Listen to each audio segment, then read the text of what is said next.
Olá, estamos iniciando mais um programa Saúde em Foco. Hoje conversaremos sobre educação alimentar por meio de jogos digitais. Sabemos que os jogos digitais têm crescido muito no mundo. As crianças, principalmente, estão usando muito essa ferramenta, principalmente agora em tempos de pandemia. E pensamos, será que esses jogos podem ser aliados para a saúde também? Então é sobre isso que vamos conversar, sobre a saúde alimentar aliada a essa nova tecnologia tão utilizada que são os jogos digitais. Para isso, conversaremos agora com a mestranda Márcia Montanher, que é nutricionista, estudante do mestrado, profissional em saúde materno-infantil e também professora da educação básica. O produto do mestrado dela foi um jogo digital, por isso conversaremos sobre isso então. Tudo bem, Márcia? Seja bem-vinda. Tudo bem, obrigada, Fran, pelo convite. Então, Márcia, eu gostaria que tu começasse nos contando um pouquinho como é que esses jogos digitais podem auxiliar na educação das crianças, de uma forma mais geral. Como é que a gente pode utilizar essa ferramenta que as crianças gostam tanto, para ser uma forma divertida, de auxiliar eles na educação?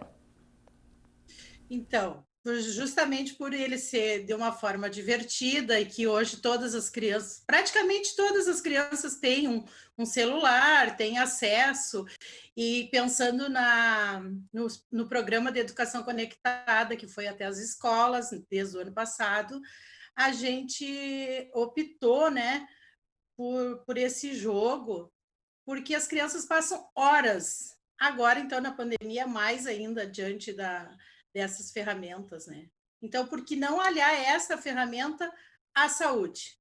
Então, pensando nisso, nós decidimos trabalhar a educação alimentar e nutricional com os pequenos, e os grandes também, na verdade. Pois é, esse jogo, ou os jogos de uma forma geral, eles são para um público específico ou a gente pode dizer que eles são um vai e vem, vai da escola para casa e assim por diante? Esses jogos que a gente desenvolveu um jogo, e dentro desse jogo tem 3 jogos. A gente pensou, vamos fazer um jogo mais voltado para os pequenos, que ainda levam lancheira, preparam lanche para os pais, ou os responsáveis preparam lanche para colocar na lancheira.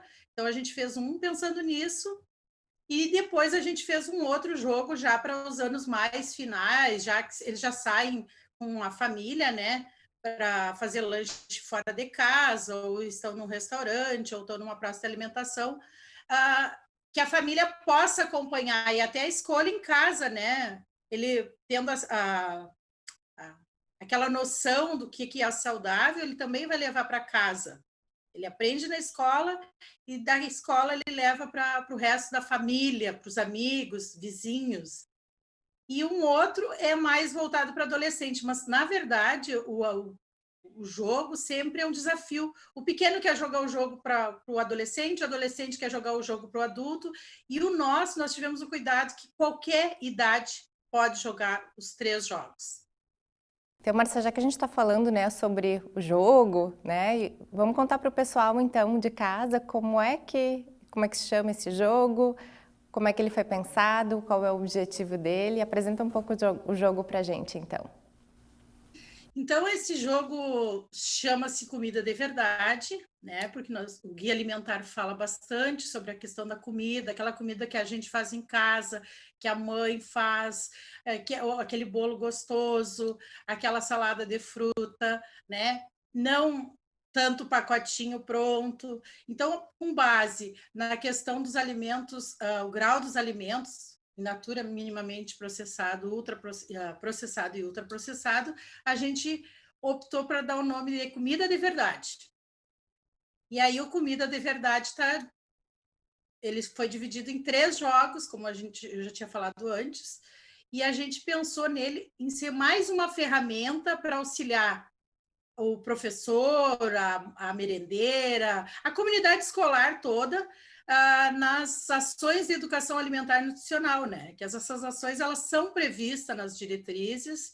As escolas de educação básica da rede pública seguem o PNAE, então já é mais um aliado, né? E quando a gente foi pensar no jogo, nós pensamos no conteúdo, então a gente estruturou o conteúdo, validamos o conteúdo com especialistas, né, nutricionistas e professores, foi validado o conteúdo e aí desenvolvido os jogos. Márcia, e essa questão também, né, dos jogos faz parte do currículo escolar? Conta um pouquinho para a gente também sobre essa questão, porque nós sabemos que existe até uma política nacional, né, de jogos digitais, além da política, né, de educação na escola, de saúde na escola, o programa, né, Saúde na Escola, o PNAE. Então, eu acho que, pelo que a gente observa, né, esse jogo consegue envolver essas diferentes áreas do conhecimento.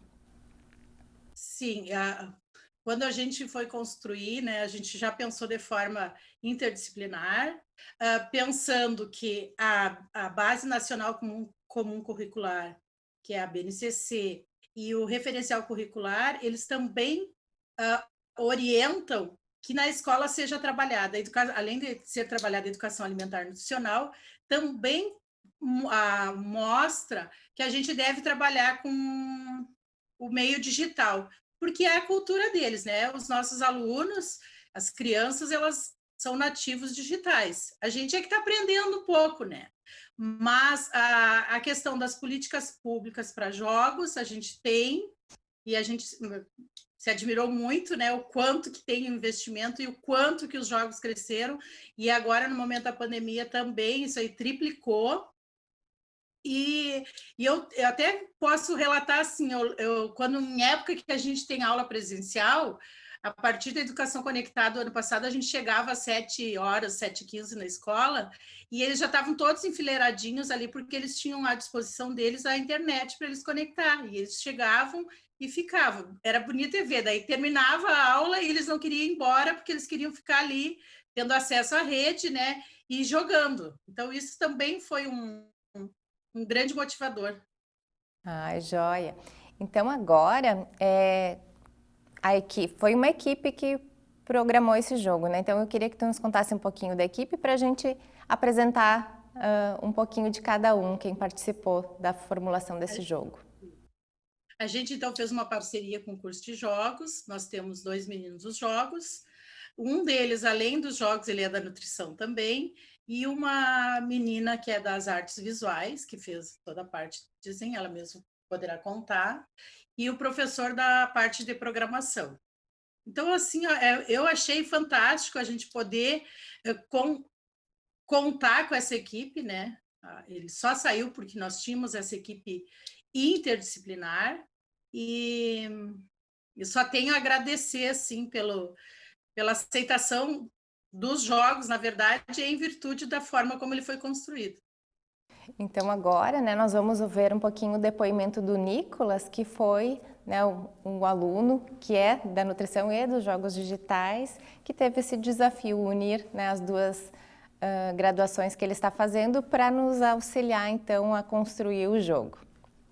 Olá, meu nome é Nicolas. Como dito, eu faço os 2 cursos dos jogos digitais e a nutrição. E o que eu posso falar hoje é que os 2 cursos não têm nada a ver um com o outro. O conteúdo dos 2 é completamente diferente. Enquanto jogos é 100% voltado para a criatividade e tecnologia, a nutrição é voltada para a área da saúde. Mas ainda bem que existe uma coisa chamada serious games, ou seja, jogos sérios, em que o propósito deles é ensinar ou vender algum produto, alguma coisa do gênero. E que a gente consegue aí mesclar, então, inserir a nutrição dentro do mundo dos jogos. E o bom disso é que a gente consegue um produto de boa qualidade para usar com principalmente crianças, adolescentes e coisas do gênero. Para fazer o jogo foi necessário uma equipe, né? Um game designer, eu, um programador, o Gabriel, e uma artista, Mariane. E é claro, também precisamos da ajuda de 2 profissionais da nutrição, 2 nutricionistas, a Márcia e a Fran. Então, para montar o conteúdo do jogo, foi necessário que os nutricionistas falassem para nós o que seria necessário, o que queriam ensinar, de que forma, quais eram os melhores alimentos, quais eram os alimentos que as crianças consumiam nas escolas, quais seriam os alimentos que nós inseriríamos dentro desse jogo. É claro, por mim já ter uma experiência na nutrição, por já ter uma base, por fazer o curso, a comunicação entre a gente foi ficando mais fácil. Eu conseguia compreender melhor, conseguia dar ideias, conseguia modificar algumas coisas, né? Justamente por já ter um conhecimento prévio. Se não tivesse conhecimento, é claro, tudo seria bem mais difícil, né? Mas então é legal, porque os jogos conseguiram integrar também uma área da saúde, e a área da saúde consegue se contemplar com a tecnologia a seu favor, assim, né? Por isso que eu acho bem legal fazer os dois cursos. Então, Márcia, que legal, né? A gente conseguir ver os alunos também participando, né, de áreas diferentes. E o Nicolas comentou sobre o Serious Game, né? Já existem outros jogos nesse formato para a área da saúde, para a área da nutrição? O que tu conhece sobre esse lado? A gente, antes de optar qual jogo fazer, a gente fez uma pesquisa, uma revisão integrativa do que nós tínhamos na literatura, né? Os jogos sérios, então eles são os jogos educativos, só que eles são voltados para a educação. Então aí ele recebeu esse nome, né? Porque ele tem um objetivo final que é ensinar alguma coisa. Não é ele, claro que ele vai entreter e também vai ensinar. Então nós temos na saúde, a gente tem na enfermagem, a gente tem na odonto, tem na físio, na nutrição a gente tem alguma coisa, né? Esse nosso, ele está um pouquinho mais complexo em função da parte do design, assim, tá, ele o todo, né? Mas o design do nosso, ele é diferenciado em relação aos outros que a gente já tem aí visto, né, Fran? Isso, e também é um dos poucos, acho que é um dos únicos, né, que contempla o guia alimentar para a população brasileira, né, que ele foi pensado também nesse sentido. Sim, sim. Essa complexidade que tu nos falou, agora eu acho que a gente pode ouvir, né, o programador, que não é da nutrição, né, que ele faz o curso de jogos digitais, e vamos entender um pouquinho esse desafio, então, de montar um jogo um pouco mais complexo. Vamos ouvir o Gabriel. Olá, sou o Gabriel Felipeto, estudante de jogos digitais e programador do Joga Comigo. Bom, quando o Nicolas trouxe o projeto para mim, me escolheu para fazer parte da equipe, eu fiquei meio apreensivo, pois o projeto que ele me apresentou era um projeto relativamente grande aos demais projetos que eu tinha realizado já, pois eu estava recém começando no motor gráfico que nós utilizamos, que no caso foi o Construct 2, então eu não tinha um grande conhecimento, não tinha um repertório muito bom. Mas mesmo assim eu aceitei o projeto, pois seria um projeto que com certeza, e foi, me ajudar a evoluir como programador, expandir meus horizontes. Então, durante o desenvolvimento, o Nicolas ia me apresentando mecânicas, lógicas e estratégias diferentes que ele queria colocar dentro do jogo, e eu ia atrás de videoaulas, de sites, de fóruns para conseguir ajuda, para conseguir executar essas tarefas que o Nicolas me passava. Então foi algo bem desafiador, mas acredito que valeu a pena, pois agora, o projeto já pronto, finalizado, entregue, eu percebi que nós, eu, o Nicolas e a Mariane também, fizemos um ótimo trabalho com o jogo e conseguimos deixar ele muito... Então, né, o nosso aluno dos jogos comentando um pouquinho, né, sobre a questão da programação, do desafio de fazer um jogo mais complexo. E esse jogo mais complexo também se apresenta na hora de jogar, ou ele é complexo na sua estruturação? Eu acho que é importante falarmos isso para o pessoal de casa que não conhece muitos jogos. Eu, ouvindo a fala do Gabriel, né, ele realmente é complexo, a forma como ele foi construído, e a gente pensou, acho que a gente inicialmente não pensou ele tão grande assim, ele ganhou uma dimensão, conforme o Nicolas também vinha com as ideias, e a gente, não, essa não, vamos colocar isso, ele é bastante complexo. A gente viu na mostra do ano passado que as crianças chegavam ali, e a criança, diante de um jogo, o que ela quer? Ela quer vencer, né? Porque é o principal objetivo do jogo, é vencer o jogo, é um desafio, e ele não sai, ele vai trocando os personagens, ele não sai, ele vai tentar fazer o máximo de pontuação, e é muito característico da criança não ler a regra, ele vai direto para o jogo. Aí ele acaba tendo que voltar depois para a regra, eu acho que isso também é o complexo. Ele volta para a regra, e aí sim ele vai entender como é que é aquele mecanismo, né? No início, eu acho que já é bem característico mesmo de jogo, a gente já queria sair jogando. Mas eu acho que depois que pega o ritmo, ele se torna assim mais... não vou dizer fácil, né? Que não é fácil, né? Jogar. Criança tem o dedinho próprio para ficar mexendo no celular, já nasceram com, né? Dedinho pequeno, o celular um espaço pequeno, eles têm uma destreza que isso também o jogo proporciona, desenvolve a coordenação motora, o cognitivo, né? Eles conseguem ter uma visão ampliada na tela, assim, muito maior que a gente. Então, é isso. Eu ia te perguntar ali, mas quase te cortei, sobre as regras. No jogo apresenta as regras também para o público, como é que elas são apresentadas? Sim, o Comida de Verdade, então, como eu tinha falado antes, eles são compostos por 3 jogos. Cada um deles tem as suas regras, né? E a equipe teve o cuidado de fazer uma regra em que a criança não precisa ser alfabetizada, né? Muitas se alfabetizam nos jogos mesmo, para decifrar a regra do jogo. Ela está toda no formato de desenho, né, de imagem, fácil, bem acessível. E as crianças também, depois que elas têm acesso à regra, elas curtem e acabam voltando à regra para conferir, né? Então, nós, na verdade, adultos, que temos que nos adaptar a essa leitura. Isso. E outro detalhe importante, né, que foi comentado, que tu comentaste, foi a questão do design, da estrutura do jogo, do desenho, né, da imagem. Então a Mariane também vai conversar um pouquinho conosco sobre como foi esse processo criativo para o desenvolvimento dos jogos, como é que se pensou então nessas estratégias. Vamos ouvir um pouquinho a Mariane então.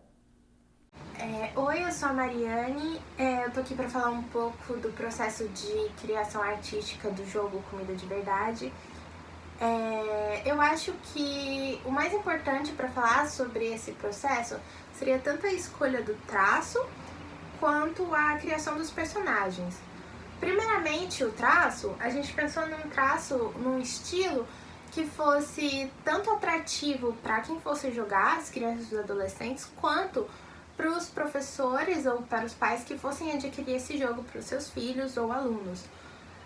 Por isso, ao mesmo tempo que o traço é bem fofinho, bonitinho, colorido, vibrante, também é bem fácil de discernir os movimentos e as expressões daqueles personagens, que são coisas importantes para o jogo. A outra coisa importante, que seria a criação dos personagens, a gente levou muito em consideração o quanto é importante para os alunos e para as pessoas que forem jogar se verem dentro do jogo, né? Você tem 4 opções de 4 personagens diferentes, com características étnicas, raciais diferentes, e você pode escolher qual deles você vai jogar naquele jogo. Lógico que você não precisa escolher necessariamente aquele personagem que é mais parecido com você, mas você poder se ver como um personagem que está ali aprendendo, assim como você, a como melhorar a saúde e a alimentação através das escolhas daquilo que você consome durante o dia.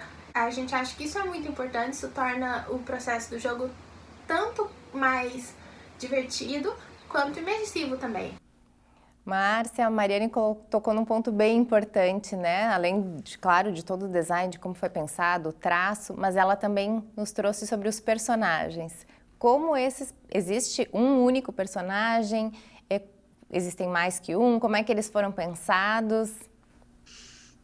Bom, quando a gente pensou no jogo, a gente pensou em contemplar a população brasileira, né? A nossa população é composta por negros, indígenas, brancos e asiáticos. Então, a Mariane desenhou esses personagens, como ela falou para vocês, contemplando esses 4 elementos. Tá? E eles são chamados personagens não binários. Eles não têm ou seja, eles não têm, tanto pode se identificar com menina quanto com menino. a criança ela vai poder escolher o personagem sem estar preocupado se vai escolher com aquele que ela mais se identifica, né? E a gente viu também o ano passado na mostra que as crianças vinham ali, elas queriam jogar com os diferentes personagens, eles jogavam várias vezes e cada vez eles escolhiam um dos personagens, até porque eles provavelmente querem descobrir se tem alguma coisa diferente entre um e outro, né? Então a gente também teve bastante esse cuidado. E os alimentos que foram desenhados e colocados no jogo também foram pensados? Eles foram escolhidos aleatoriamente? De onde vieram os alimentos mesmo que fazem parte? Os alimentos que estão ali, eles, em 2009, 2008, 2009, nós tivemos a pesquisa do orçamento familiar, a POF. E nela, então, que o IBGE realiza, aparece os alimentos mais consumidos e menos consumidos pela população, a partir dos 10 anos. E nós, aqui em Santa Maria, com a Michele e a Ana, que também são nutricionistas, fizemos uma pesquisa entre 2018 e 2019 nas escolas de Santa Maria. E os alimentos mais consumidos pelos alunos da rede eram aqueles alimentos que estão ali. E Márcia, pensando, né, a gente já conheceu um pouquinho da história, né, de como foi criado esse jogo, mas qual é a finalidade, assim, a médio e longo prazo? O que se espera desse jogo a médio e longo prazo? Bom, primeiro, tu tinha falado no início lá o grande índice de obesidade, né, e outras doenças crônicas já na infância. Então, a finalidade é que as crianças aprendam a identificar quais os alimentos elas devem consumir mais e que são saudáveis para a sua saúde. E assim elas vão estar evitando doenças, né, crônicas não transmissíveis ao longo da sua vida. Não só para elas, né, para ela, para o seu familiar. E a opinião da criança é muito importante hoje, ele é decisório, né, na família, no seio familiar. Tanto que na hora da compra, muitas vezes os pais compram por imposição dos filhos. Então, pensando nisso também, a gente decidiu que faria com que eles começassem a pensar diferente. E a mecânica do jogo ali, o Nicolas falou um pouquinho, ele vai ver que se ele colocar os alimentos saudáveis, ele vai se tornar mais ágil, né? Ele vai pontuar mais a barrinha da saúde, que vocês vão ver depois, ela vai ficar verdinha, quer dizer, ele vai conseguir associar e trazer para a vida real dele. Quando ele está no jogo, ele começa a fazer as ações que o jogo determina, né? E ali nós temos o feedback dentro do primeiro jogo, em que vai tendo mensagens, olha, a água é importante para a vida, os alimentos in natura são aqueles que devem fazer parte do seu diário, os ultraprocessados vocês devem tentar evitar, comer o mínimo possível, porque tem alta concentração de açúcar, gorduras e sal, e eles vão levar isso para a vida, porque muitas vezes a gente trava uma batalha muito grande com a mídia, né? Porque a publicidade é muito grande em cima desses produtos ultraprocessados. Então, Márcia, vamos ver então um pouquinho como é que eles estão jogando em casa, como é que está sendo essa receptividade.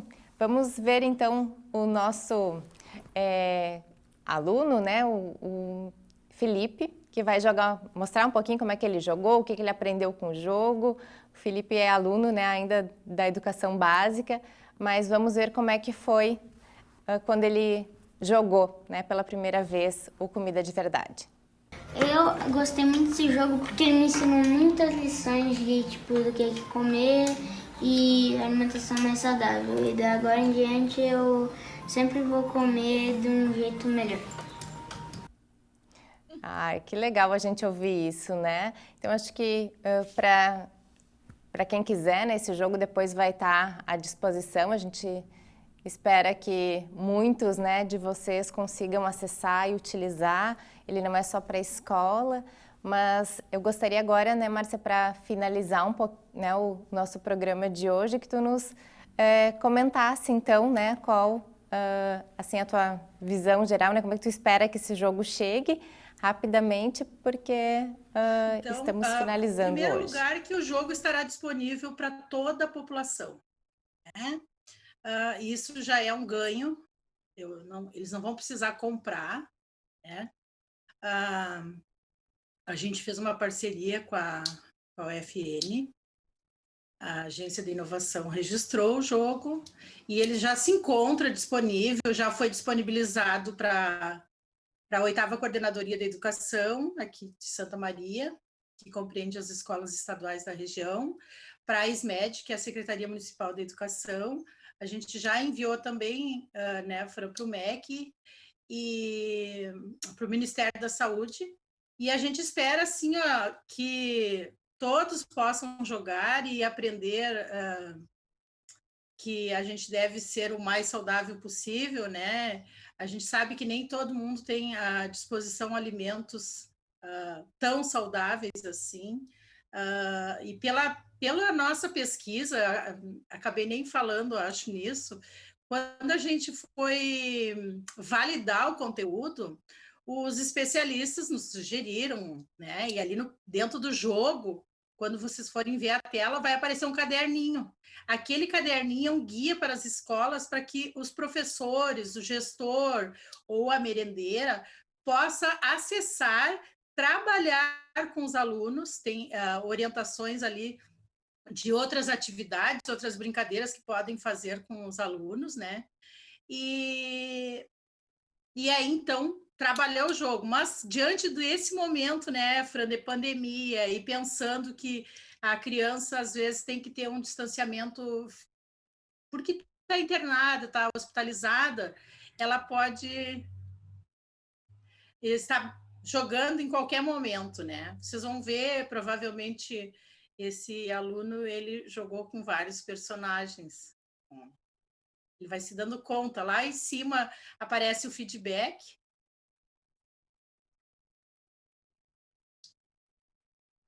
A gente realmente espera, né, que o jogo possa auxiliar as famílias, a comunidade escolar.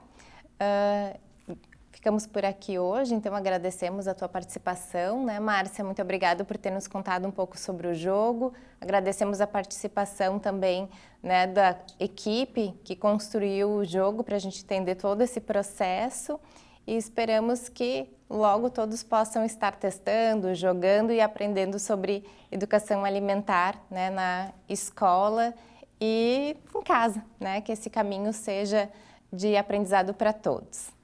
Muito obrigada e ficamos por aqui até um próximo programa Saúde em Foco.